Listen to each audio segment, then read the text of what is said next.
Amén. Pueden tomar asiento, hermanos.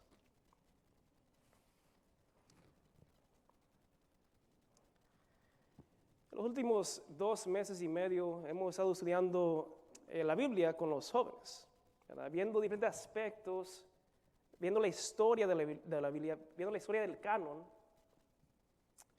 Y la razón que comenzamos ese estudio fue porque yo vi esa necesidad, ¿verdad?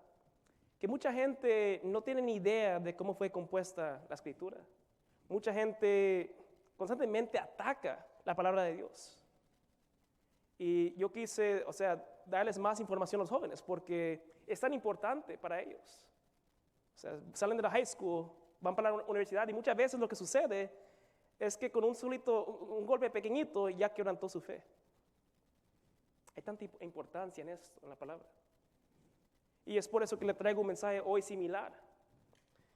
Abramos la escritura, por favor, a 2 de Pedro, capítulo 1, versículos 16 a 21. Van a ser los versículos de enfoque. Y el título de la prédica de hoy es Firmes en la palabra.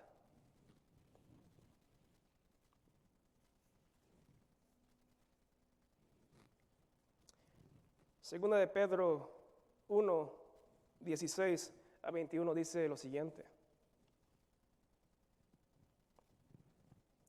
Porque no os hemos dado a conocer el poder y la venida de nuestro Señor Jesucristo siguiendo fábulas artificiosas, sino como habiendo visto con nuestros propios ojos su majestad. Pues cuando Él recibió de Dios Padre honra y gloria, le fue enviada desde la magnífica gloria una voz que decía: Este es mi Hijo amado, en el cual tengo complacencia. Y nosotros oímos esta voz enviada del cielo cuando estábamos con Él en el Monte Santo. Tenemos también la palabra profética más segura, a la cual hacéis bien en estar atentos, como a una antorcha que alumbra en lugar oscuro, hasta que el día esclarezca y el lucero de la mañana salga en vuestros corazones. Entendiendo primero esto, que ninguna profecía de la Escritura es de interpretación privada, porque nunca la profecía fue traída por voluntad humana, sino que los santos hombres de Dios hablaron siendo inspirados por el Espíritu Santo. Amén. Muy bien. Hemos leído este corto pasaje de la carta de Pedro, y lo que quiero mencionar es, vemos durante la historia del cristianismo, los últimos 2000 años, las escrituras, la palabra de Dios, la Biblia, ha sido constantemente atacada por herejías, enseñanzas falsas y ideas seculares. Y desafortunadamente, aún en las mismas iglesias han aparecido ese tipo de enseñanza y de ideas. Hemos llegado a tal punto que algunos supuestos creyentes dicen: yo creo en Jesús, pero no creo en la Biblia. ¡Qué absurdo! ¡Qué locura más grande! Tú me vas a decir que crees en Cristo, pero no crees en la palabra. ¿De dónde sacas la idea de Cristo entonces? ¿Del aire? No creo. Tiene que venir directamente de sus palabras. Y esto es falta de conocer a Dios y su palabra, que lleva a esta contradicción. Hermanos, nosotros creemos que la Biblia es palabra de Dios. Es la revelación especial por la cual Dios ha escogido darse a conocer. Las escrituras fueron compuestas durante 1500 años en 3 lenguajes: hebreo, arameo y griego, en 3 continentes: Asia, África, Europa. Y por alrededor de 40 escritores humanos, guiados por el Espíritu Santo. La palabra es inspirada, inerrante, o sea que no trae error, infalible, que no puede fallar. Es autoritatoria, o sea, tiene autoridad de Dios. Debemos de someternos a la palabra. Es necesaria, es nuestra guía en esta vida. Es confiable, es suficiente. No necesitamos nada más fuera de la palabra de Dios para conocer acerca de la salvación. es eficaz. La palabra va a cumplir el propósito que Dios le ha dado. No va a fallar. La palabra no vuelve vacía. Y es veraz. Hay tanto más que yo podría decir acerca de la palabra, pero me quiero quedar en el contexto aquí de 2 de Pedro. Bien, ahora veamos el contexto de esta carta. Esta es la segunda carta escrita por el apóstol Pedro y fue escrita hacia el final de su vida, entre los años 65 y 68 después de Cristo, durante el reinado de, yo diría, el emperador más peor de Roma, que viene siendo Nerón. Pedro escribió esa carta por 2 razones. A causa de los falsos maestros que estaban infiltrando las iglesias, pero también para motivar a los creyentes a recordar la gracia que Dios ha tenido, que lleva hacia el crecimiento firme en la fe y el poder discernir las falsas enseñanzas. ¿Se dan cuenta aquí algo, hermanos? Que esta carta fue escrita hace casi 2000 años atrás, ¿verdad? ¿Qué pasa? Sigue sucediendo lo mismo hoy en día. Falsos maestros siguen infiltrando las iglesias. Eso no es nada nuevo. Quiero dar un repaso breve a los primeros 15 versículos para tener más contexto acerca de los versículos de enfoque. Los primeros 2 versículos, o sea, versículo 1 y 2, son el saludo de Pedro y nos muestra la audiencia, que vienen siendo los que habéis alcanzado por la justicia de nuestro Dios y Salvador Jesucristo, una fe igualmente preciosa que la nuestra. En otras palabras, la audiencia de esta carta es los cristianos. Pedro le escribe a los cristianos. Según el versículo 3, por medio del conocimiento de Dios, el creyente aprende acerca de las cosas que pertenecen a la vida y a la piedad. Y ese conocimiento depende de aquel que nos llamó por su gloria y excelencia.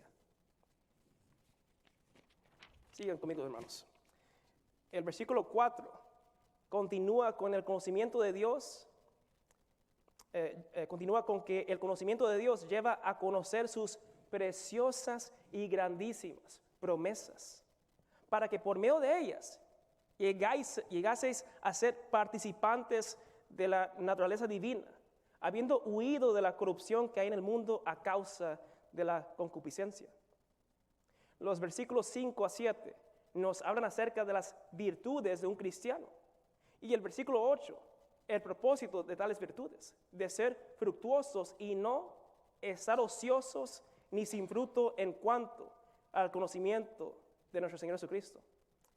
El versículo 9 nos recuerda que el que no tiene esas cosas tiene la vista muy corta, es ciego, habiendo olvidado la purificación de sus antiguos pecados.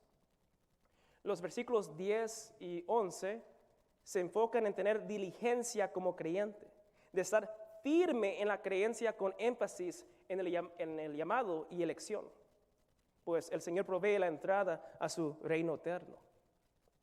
En los versículos 12 a 15, el apóstol Pedro les dice a los creyentes que mientras estuviera vivo, siempre iba a recordarles de esas cosas tan importantes, aún conociendo que ya su muerte estaba cerca.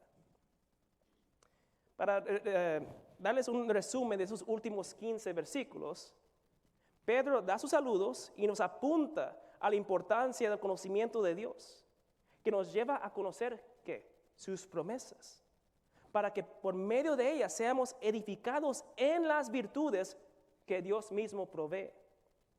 Como creyentes tenemos que ser diligentes en nuestra fe y recordar esas cosas constantemente, porque constantemente se nos olvida. Y ese es el punto, ¿no? Sabemos muy bien que el Evangelio es el mensaje más importante de esta vida. Pero tenemos un problema, que todos los días se nos olvida.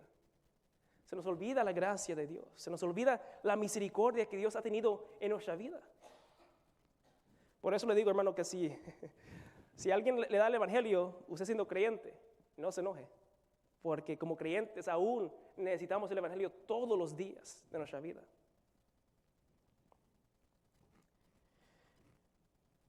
El primer punto se titula La gloria de Cristo.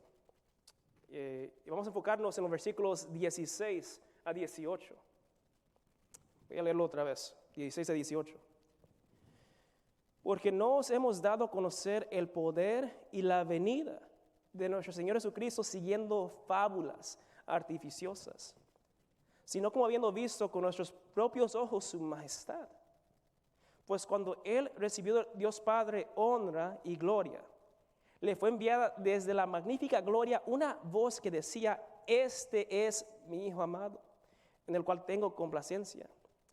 Y nosotros oímos esta voz enviada del cielo cuando estábamos con Él en el Monte Santo. Si leemos la carta de Pedro completa, que me imagino que ya varios lo han hecho, podemos ver que en el capítulo 3, Pedro se refiere a los burladores que decían que Cristo no iba a regresar. En ese mismo capítulo, Pedro se refiere a la paciencia de Dios, no queriendo que ninguno se pierda, pues cuando Cristo regrese ya será muy tarde para el arrepentimiento. Otra cosa que no ha cambiado, ¿no? ¿Cuántas veces oímos? Tu Cristo dijo que iba a venir y todavía no ha venido. El apóstol Pedro sabía muy bien de eso, porque aún en el tiempo de los apóstoles había gente así.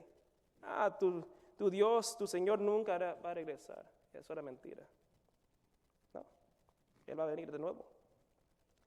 Pedro fue uno de los tres que tuvo el privilegio de observar la transfiguración, donde pudo ver la gloria de Cristo manifestada, y qué asombroso fue. Dice Mateo 17:2, y resplandeció su rostro, hablando de Cristo, como el sol, y sus vestidos se hicieron blancos como la luz. Esto en sí era un breve avance de cómo será su gloria cuando regrese. Y Pedro asegura en el versículo 16 que esto no es un cuento de hadas, ¿verdad? ¿Qué es lo que dice? Lo vimos.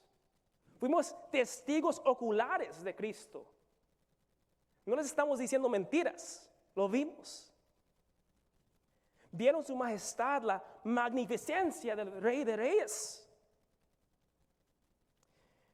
Y Pedro apunta a diferentes atributos de Dios cuando expresa el haber visto la divinidad de la segunda persona de la Trinidad. En particular su majestad, la majestad de un rey. En los versículos 17 y 18, Pedro se refiere a la transfiguración cuando habla de oír la voz del Padre y cómo temblaron, ¿verdad? Él, Juan y Jacobo. Había un miedo sobre ellos, un temor. Hermanos, yo quiero que mediten en esto. En ese tiempo, y al igual que hoy, como ya mencioné, habían aquellos que llamaban a los apóstoles mentirosos. Ustedes son mentirosos. Lo mismo pasa hoy. Cuando se le da el evangelio a la gente, esas son mentiras. Yo no quiero oír eso.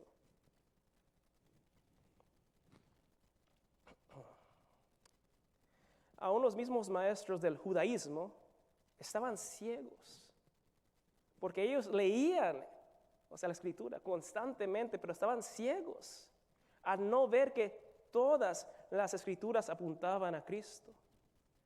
Desde la primera promesa en Génesis 3:15, de la simiente de la mujer que iba a aplastar la cabeza de la serpiente.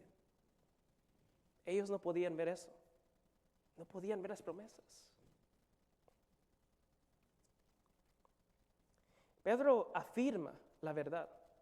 Él defiende la verdad. Hermanos, quiero que se imaginen, que vayan para atrás el tiempo, ¿verdad? El cobarde que negó a Cristo unos 30 años anteriormente, ahora estaba parado firme como testigo de Cristo. Sí, el Pedro que negó a Cristo 3 veces, ¿verdad? Ese mismo Pedro, aquí estaba firmemente plantado en la palabra del Señor. Hermanos, Pedro y los demás apóstoles perdieron al mundo para seguir a Cristo. Sus metas, sus sueños, sus posesiones. Ellos eran humanos como nosotros. Nosotros tenemos sueños, tenemos metas, tenemos planes, tenemos cosas. Igual ellos. O sea, ellos no estaban en un nivel superior a nosotros, no. Eran humanos que tenían sus cosas. Pero todo eso fue entregado por causa de Cristo. Ellos estaban convencidos de la verdad. Hermanos, algunos de ellos hasta tenían mucho dinero, ¿no? Mateo, o sea, Pablo, ellos tenían suficientes finanzas para vivir una vida, o sea, así una vida privilegiada, ¿no? Una vida de ricos. Imagínense Pablo, el que fue asesino de los cristianos. Él lo tenía todo. Él pudiera seguir viviendo como fariseo, ¿no? Pero lo entregó todo por Cristo. Dejó esa vida atrás. Esa vida fue contada como basura. Según historiadores de los primeros siglos como Eusebio y Origen, cuando vino tiempo de Pedro ser martirizado, o sea, matado por su fe, pidió ser crucificado boca abajo, ya que no se contaba digno de morir como Jesús. O sea, yo leo esas historias de cómo murieron los apóstoles, los creyentes de ese tiempo, ¿no? Y digo yo, tanto que nos quejamos hoy en día. Tanto que nos quejamos. Hermanos, durante el tiempo del reino del emperador Nerón, los cristianos eran capturados y puestos como antorchas en las calles, quemados vivos. Y algunos fueron tirados al Coliseo a ser comidos por leones. Y nosotros nos quejamos por cosas tan pequeñas.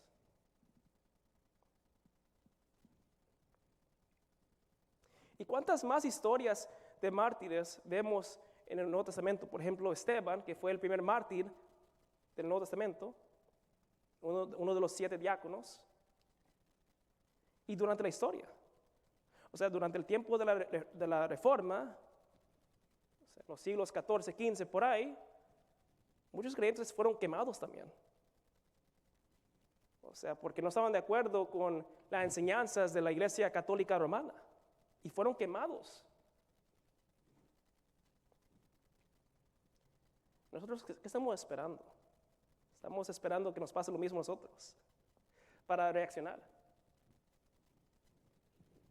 O sea, ¿cuánto tenemos que pasar para estar ahí?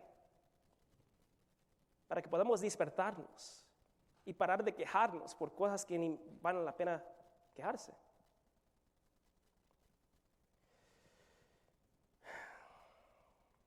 Estos hermanos y hermanas no lo tenían que hacer, ¿verdad? Ellos fácilmente podían negar su fe. Cuando les preguntaban, ¿ustedes son cristianos? Ellos podían decir no. Tenían la opción. Pero ¿qué hicieron? Se pararon firme en la palabra de Dios. No dieron vuelta atrás. Porque confiaban en Cristo, confiaban en el Señor.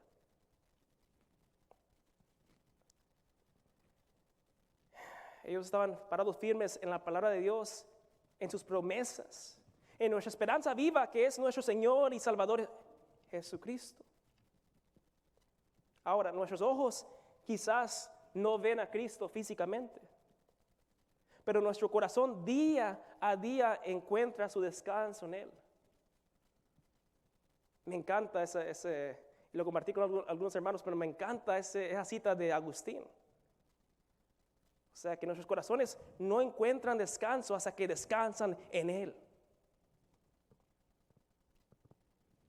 Constantemente estamos viviendo esta vida, ¿no? Trabajando, haciendo los quehaceres.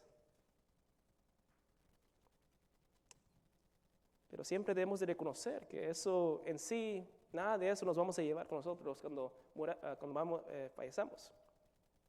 Y eso es prometido, es un dado, que algún día vamos a morir.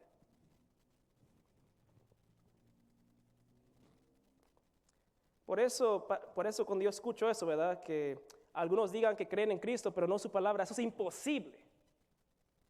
No me digan que creen en Cristo si no creen en su palabra, por favor. Porque en mi mente lo que yo voy a pensar es que son locos, que no han conocido a Cristo verdaderamente todavía.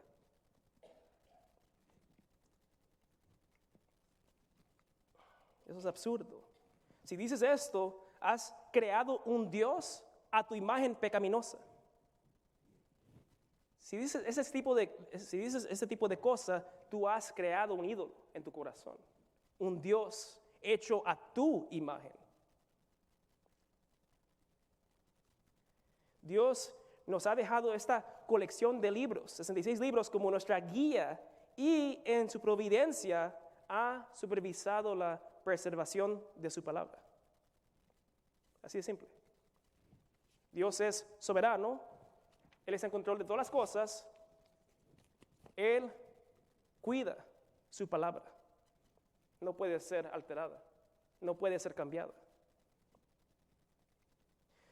Ahora, claro que en copiar los libros originales de la Biblia hubieron errores humanos, pero Dios trabajó con eso. Al igual que redimió el mal hecho a José por bien, según Génesis 50:20.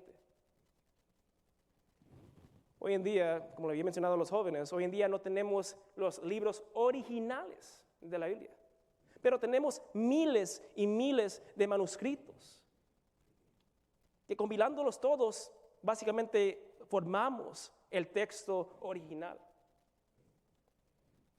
Y Dios en su providencia ha cuidado de eso, ha cuidado de cómo ha sido copiada su palabra. Y Él trabaja con el ser humano, porque sabemos muy bien que nosotros somos falibles, ¿no? Que podemos fallar. Pero Dios trabaja con eso, ¿verdad? Imagino que muchos conocen la historia de José. O sea, sus hermanos estaban celosos de él, lo querían matar. Lo vendieron a Egipto, ¿verdad? Como esclavo. Subió de puesto muy rápido, ¿no? Encontró favor. Y hacia el final de la historia, Génesis 50, vemos que José le dice a sus hermanos, lo que ustedes, o sea, sus intenciones para mí eran malvadas. Pero ¿qué pasó? Dios usó eso para bien. Dios usó eso para el bien. O sea, por medio de José, la línea de Judá, de su hermano, fue protegida. Y sabemos muy bien, si leemos la Biblia, que de la línea de Judá es que nació Cristo.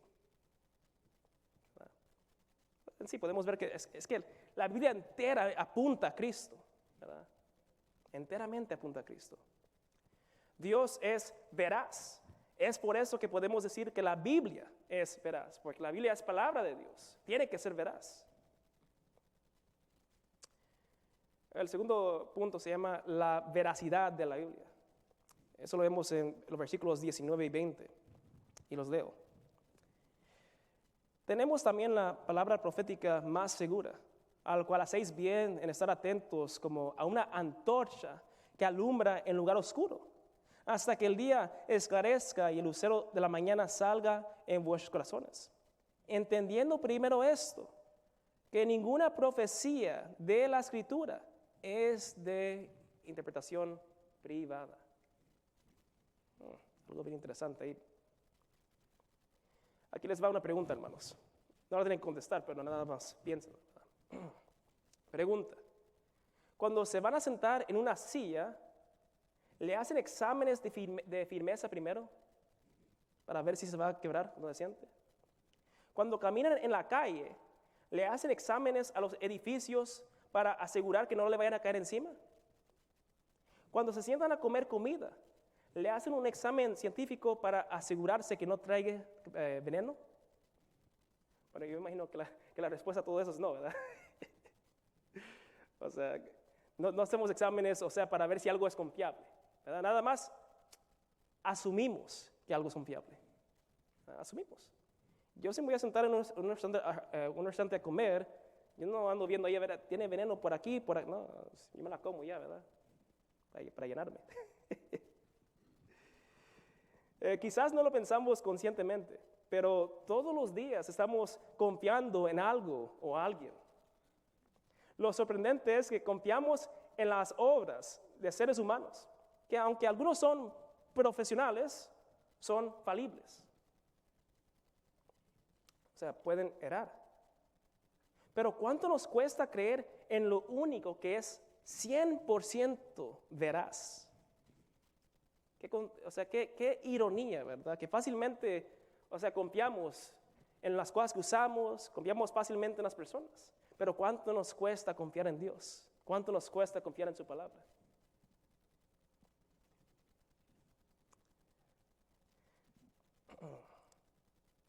¿Qué se nos viene a la mente cuando decimos veraz? Su significado tiene que ver con la verdad que algo o alguien es. Uno de los muchos atributos de Dios es la veracidad. La verdad es el estado de cómo las cosas son en realidad. Algo absoluto. O sea, algo objetivo, no subjetivo. Aquí está el problema de nosotros, ¿verdad? Problema número 1. Nosotros no vemos al mundo de una manera absoluta. Lo vemos según nuestro punto de vista. O sea que nosotros vemos al mundo de una manera relativa, ¿verdad? Según nuestra perspectiva, nuestras experiencias, nuestro trasfondo. Problema número 2. Nuestro punto de vista es caído y pecaminoso. Así que estamos ciegos a la verdad absoluta. Dios es verdad, Él es la fuente de la verdad y solo Él puede abrir nuestros ojos llenos de oscuridad. Una pregunta, ¿cómo podemos creer que la palabra de Dios es veraz si no creemos que Dios lo es? Es más, ¿cómo podemos saber si Dios es veraz si no lo conocemos y ni tenemos interés de conocerlo? Yo he visto muchas veces que esto pasa, ¿verdad? Que la gente cree que le agradan a Dios solamente porque van a la iglesia los domingos, ¿verdad? O quizás porque le ayudan al anciano a cruzar la calle, ¿verdad? Hay muchas asunciones ahí. El problema es que no hay un interés de conocer a Dios. Si me estás escuchando ahorita, esta predicación, no quiero que no solamente escuchen, sino que también entiendan. Porque muchas veces lo que pasa cuando nos ponemos a escuchar prédicas, entra por aquí, ¿verdad? Y sale por aquí. Y el lunes te preguntan, ¿qué predicaron ayer? Ya se me olvidó. Es un gasto de tiempo, hermanos, si no vamos a poner atención. En nuestra naturaleza caída, estamos destituidos de la gracia de Dios. Jamás podemos venir ante Él por nuestros propios hechos. Dice Romanos 3 que no hay nadie que busque a Dios. Estamos caídos completamente desde Génesis, desde nuestros padres Adán y Eva, que desobedecieron a Dios y cayeron en la trampa del egoísmo.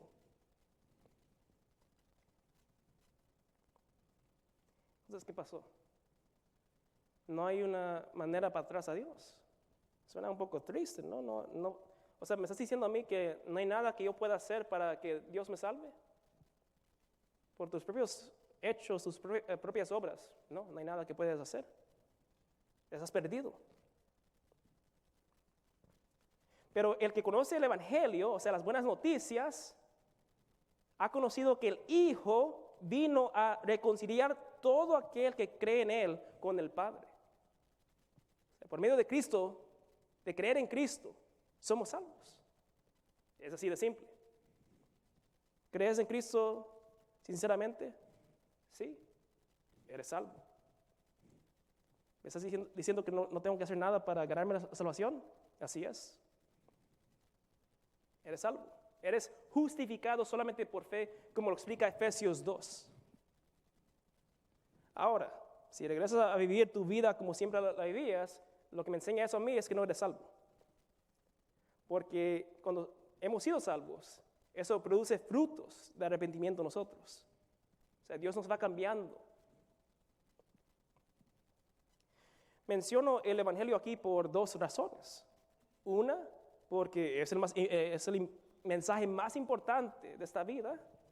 Y dos, porque el creer en Cristo implica que también hay confianza en Él.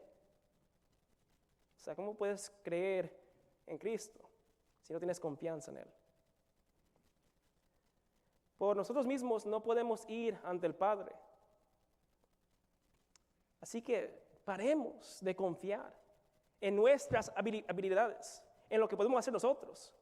Paremos de confiar en lo supuestamente bueno que somos, porque no somos buenos. Arrepentidos del egoísmo y confiemos completamente en Cristo con nuestra vida entera, ya que Él es el que nos lleva a salvación, ya que la salvación es del Señor, no de nosotros. Si yo confío en la palabra de Dios es porque Él me ha convencido a mí. Y me recuerdo hace unos 15 años atrás, yo no creía en la palabra como creo ahora. Y no he llegado a este punto por mi propia inteligencia. No, es porque Dios me ha ido cambiando el corazón. Algo que le mencioné a los jóvenes aquí brevemente, en las clases de los viernes. O sea, yo les estoy dando el estudio, ¿verdad? Acerca de la Biblia, de la historia y todo esto.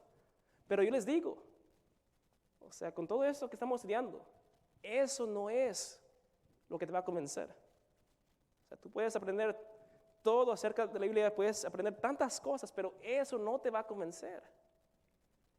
El que te convence es Dios.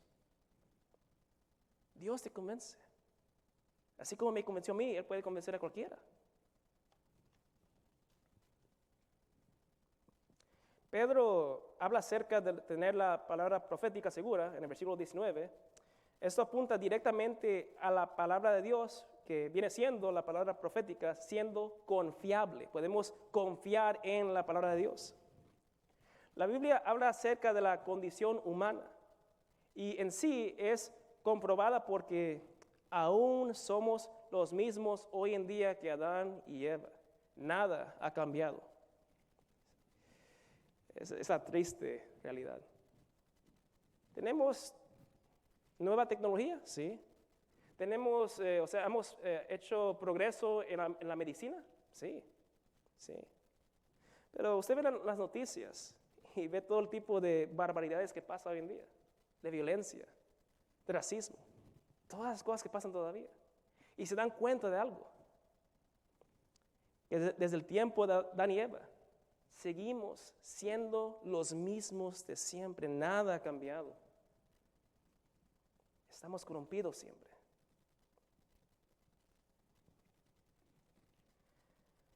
Y es aquí que entra la Biblia, ¿no? Que no solamente nos informa, sino que nos transforma.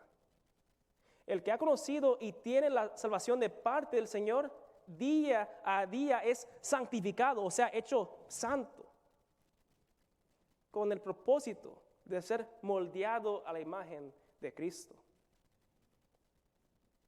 Y eso es lo que importa. ¿En quién has creído? ¿En quién has confiado? Solo hay un Señor, solo hay una verdad, un camino, una vida. Ahora, en el versículo 20, Pedro da una advertencia. Básicamente dice que la interpretación de las Escrituras no es para uso privado. Es decir, no podemos crear nuestras propias conclusiones sacadas fuera de contexto. Es por eso que hay tantas religiones y denominaciones, porque se puso un versículo o pasaje sacado fuera de contexto como un ídolo. Y hermanos, esto lo veo tanto yo. O sea, yo me meto así en las redes sociales, ¿verdad? Instagram, Facebook, lo que sea. Y yo veo cómo la gente tuerce la palabra. Y la sacan completamente fuera de contexto.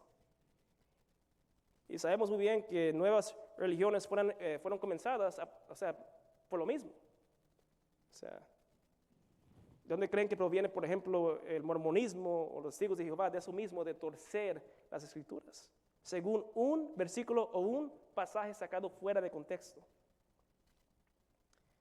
Y les debo saber, hermanos, que nosotros quizás no lo hagamos de una manera súper notable, pero sí lo hacemos de maneras sutiles también, que hay que tener cuidado con eso.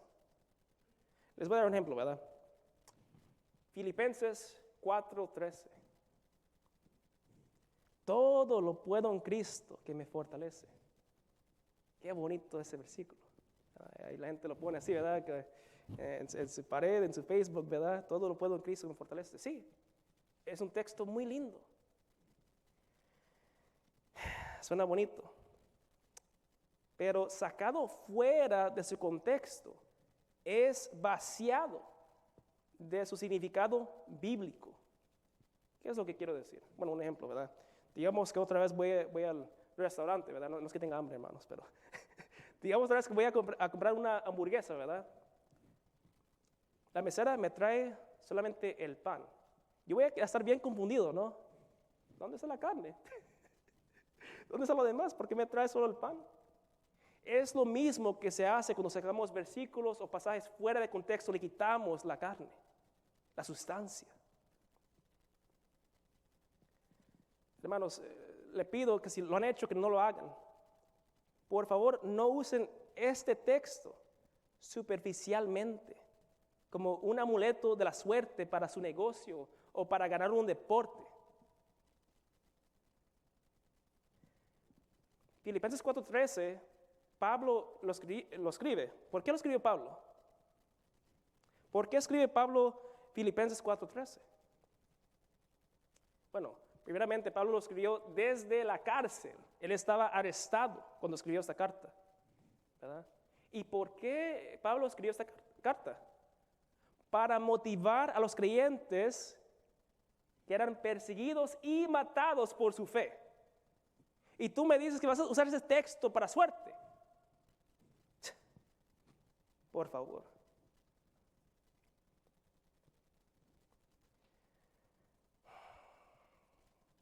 No interpretemos los textos como nos dé la gana. Sigamos las enseñanzas de los apóstoles, que en sí son de Cristo.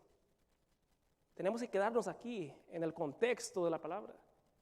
No podemos sacar un versículo y decir, este me gusta, este no me gusta, ¿verdad? Así no sirve. Recuerden siempre esto. Un texto fuera de contexto es un pretexto. No saquen el texto fuera de su contexto. ¿Por qué creen que les di el contexto de los primeros 15 versículos?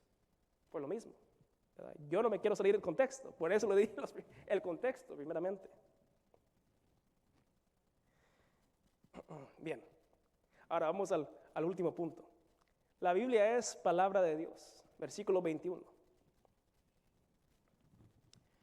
Porque nunca la profecía fue traída por voluntad humana, sino que los santos hombres de Dios hablaron siendo inspirados por el Espíritu Santo.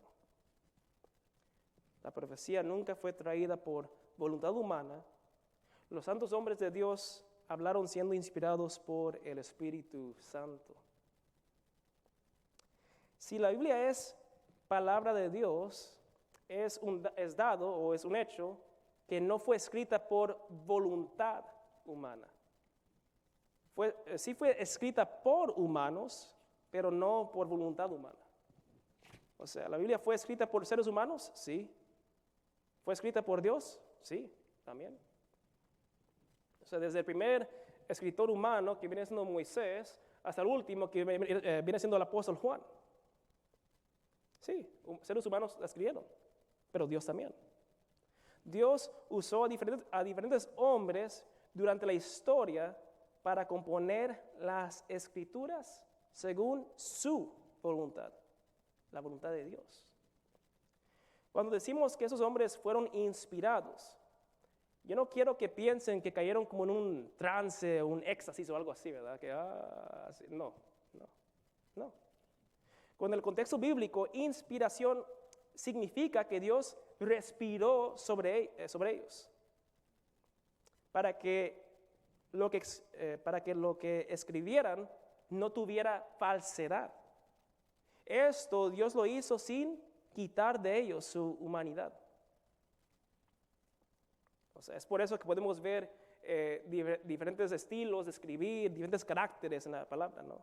Podemos, si lee el Evangelio de Lucas, pueden ver qué detallado es Lucas.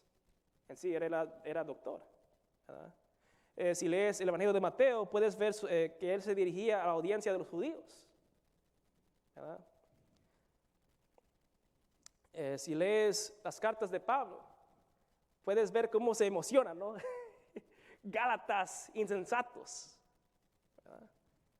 O sea, el carácter, el estilo de escribir siempre aparece en la escritura. Lo que Dios hizo nada más es quitar la falsedad de hablar, que no dijeran nada, que no escribieran nada falso. Ahora, este versículo 21 hace un contraste con el versículo 20, ya que implica que hay una interpretación apropiada que debe de estar en línea con el texto que Dios ha dado. O sea, que si vas a interpretar algo, deja que el texto hable.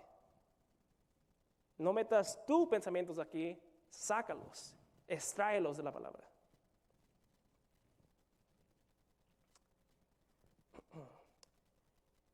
No nos dejemos llevar por falsos maestros que enseñan falsedades antiguas.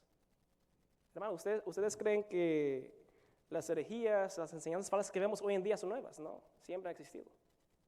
En siglos en las herejías.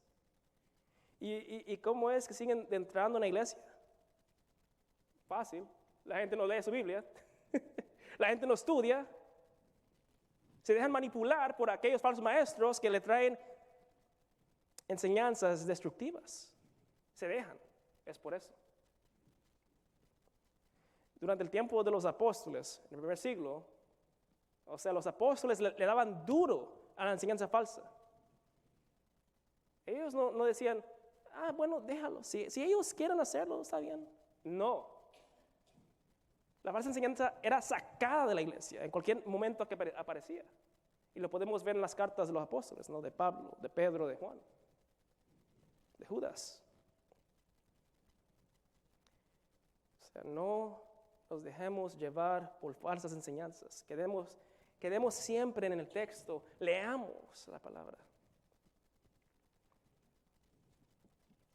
Ahora, el título, como saben, de los sermones, firmes en la palabra. David, dame la aplicación para esto, que quiero saber, o sea, ¿qué sacamos de aquí, no? Bueno, para concluir, veamos la aplicación. Que en sí la aplicación no es muy complicada. Aquí les va la pregunta. ¿Cómo nos podemos parar firme en la palabra? ¿Están listos para la respuesta? Es simple. Leyéndola. ¿Cómo somos firmes en la palabra? Léela. Lee la palabra. Es así de simple. El corazón que ha sido cambiado por Dios ha probado de la fuente de vida eterna. Siempre hay más agua que sacar de este pozo infinitamente profundo. O sea, puedes seguir sacando enseñanza de ahí, de la palabra de Dios. Es tan profundo que puedes vivir toda tu vida estudiando la palabra y aún no llegas a lo más profundo.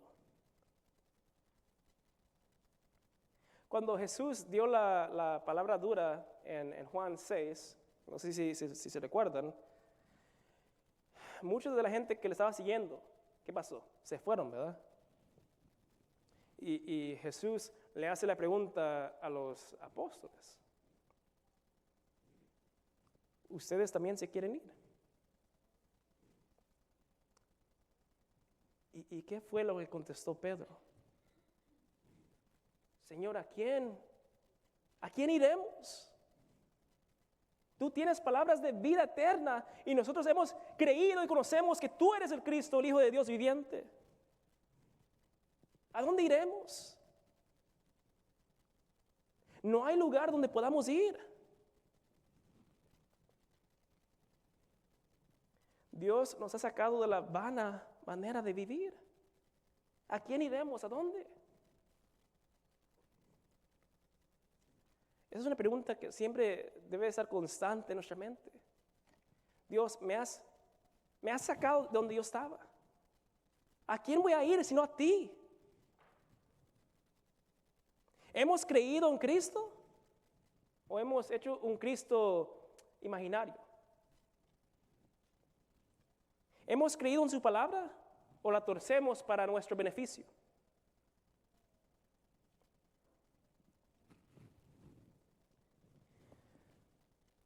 Y tal vez me digan, pero David, la Biblia me pone a dormir. ¿Y sabes qué va a ser mi respuesta? Léela, es palabra de Dios. Despiértate y léela. Pero David, la Biblia me ofende, mis pecados, me duele. Y Dios está excelente, así tiene que ser. Te demuestra lo pecador que eres. Ahí está el primer paso, ¿no? Excelente, me alegro que te sientas ofendido. Léela más. ¿Qué más dice? ¿Qué más dice acerca de Cristo? Que murió por nuestros pecados. Pero David, la Biblia ha sido cambiada. Ese es un argumento falso y sin evidencia. Y para eso te recomiendo que te arrepientas y la leas más. Hermanos, no más excusas. No tengo tiempo. No, sí tienes tiempo. Lo que sucede es que no usamos el tiempo como tiene que ser. No sé si se están preguntando, ¿por qué será que es tan fácil, verdad? Levantarse a ir al trabajo o a lo que sea, a lo que tienes planeado para tu día, ¿verdad? ¿Por qué es tan fácil? Pero cuando vas a leer la Biblia, ¿verdad? Nada más le quieres dar unos 5 minutos. Hermanos, hay miles y miles de minutos en la semana y solo le quieres dar 5 minutos. Ni llegas ni al 1%. Y yo me pregunto, si el apóstol Pablo estuviera vivo hoy, ¿cuántas cartas nos mandaría?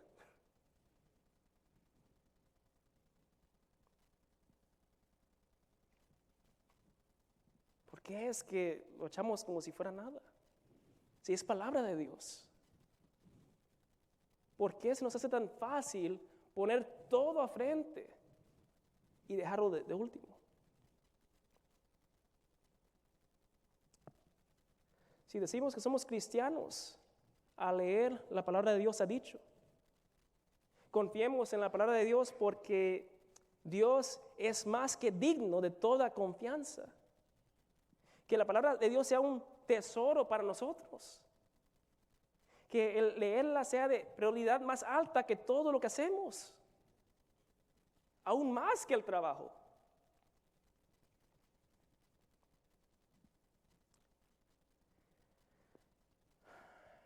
Cuando vengan las tempestades, estad firmes en la palabra. Cuando todo esté color de rosa, estad firmes en la palabra. Cuando sentimos que nos caemos a pedazos, estad firmes en la palabra. Cuando brincamos del gozo, estad firmes en la palabra. Hermanos, no nos dejemos llevar por nuestros sentimientos. Que a veces sí sentimos ansiedad. Sí, a veces nos sentimos deprimidos. A veces nos sentimos que no podemos más. Pero podemos llevar nuestras cargas completamente a Cristo. Que vayan a Él todo aquel que está cansado. Y Él os dará descanso.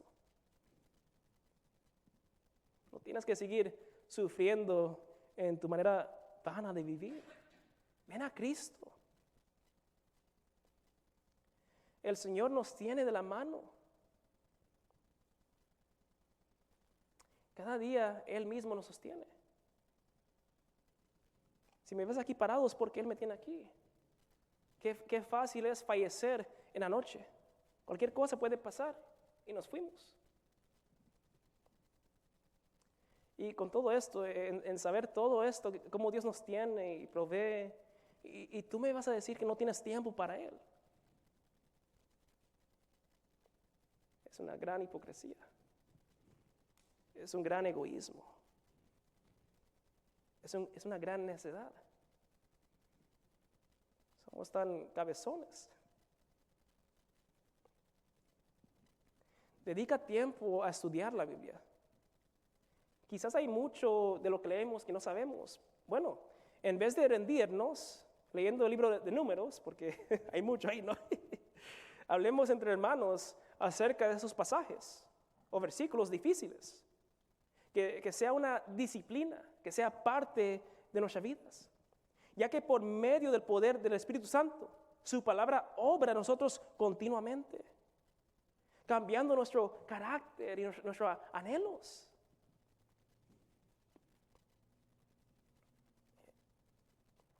El Señor nos cambia. Cualquiera de nosotros puede cambiar. Si te crees que estás muy bajo, si te crees tan pecador que Dios no te puede salvar, te digo, Él puede y con más. Su gracia es sobre nuestro pecado, su gracia es infinita. Su amor es tan poderoso. Y te pido, te exhorto que creas en Él, que te arrepientas de tus pecados, que escapes de la ira venidera.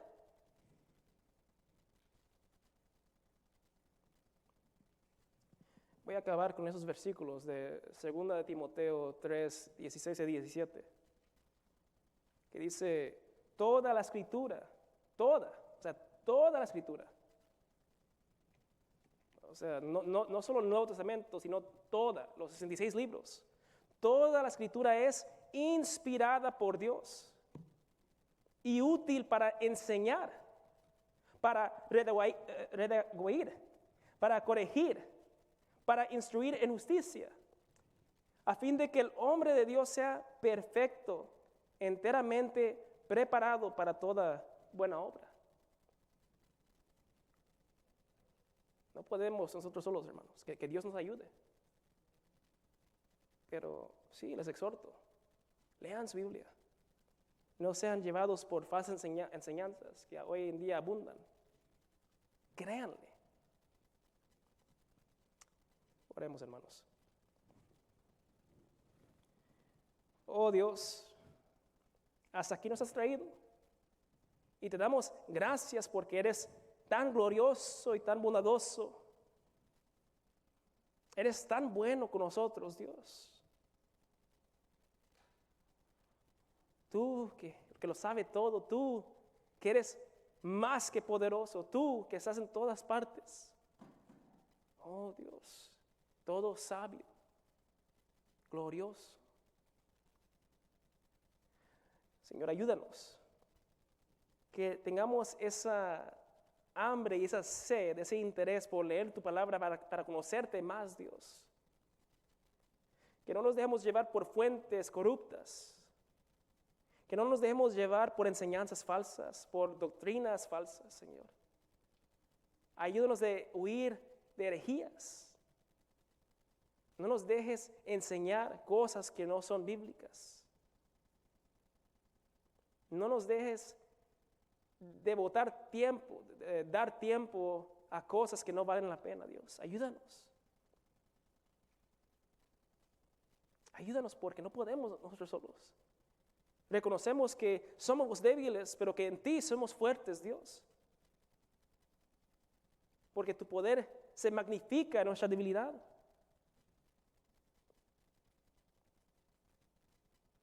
Oh Dios, confesamos nuestros pecados delante de ti. Dios, perdónanos. Ayúdanos, Dios. Ya no queremos seguir en lo vano, en la vanidad. Dios, te pido por aquellos que están aquí visitando, por aquellos que no han creído en ti o que no saben. Señor, toca sus corazones, quebrántalos, para que puedan ver la luz, para que puedan ir a ese pozo infinito. Oh, tu sabiduría, Dios, tan profunda, que no la podemos medir. Dios, darles conocimiento de las buenas noticias de salvación. Pido por sus almas, Dios, que Cristo, que la obra de Cristo en la cruz sea realizada en sus vidas, que puedan reconocer a Cristo como Señor y Salvador.